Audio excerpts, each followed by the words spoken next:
સુરતમાં એક કંપની અને એના કામદારો વચ્ચે અત્યારે ઘર્ષણ ચાલી રહ્યું છે। કામદારો કેપી સંઘવીના માલિકની સામે ધરણા ઉપર બેઠા છે। એમનું કહેવું છે કે ના માલિક એમની પાસેથી બધું જ લઈ લીધું છે, બધું જ એમની પાસેથી છીનવી લીધું છે અને હવે વધુ એક ધારાસભ્ય એ પરિવારની મદદે આવ્યા છે। કેપી સંઘવીના માલિકે માનવતા દાખવવી જોઈએ। સુરત ઉત્તરના ધારાસભ્ય બલર એમની મદદે આવ્યા છે। હીરા વેપારીઓથી ભૂલ થઈ ગઈ હોય તેવું પણ કાંતિ બલરે સ્વીકાર્યું છે અને કેપી સંઘવીના માલિકે મોટું મન રાખવું જોઈએ એવી એમણે સલાહ પણ આપી છે।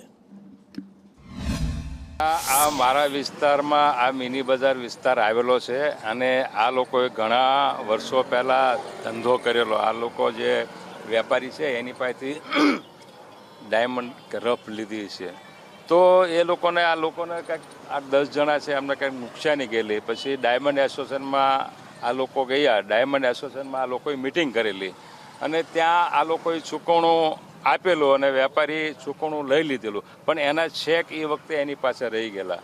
તો ડાયમંડમાં એવું છે કે એક વખત ચૂકવણું થઈ ગયા પછી વાત ત્યાં પૂરી થતી હોય છે, પણ આ વેપારીએ ચેક પાછા નાખ્યા અને આ લોકોને હેરેસ પણ કર્યા। અમુક લોકો જેલમાં ગયા છે।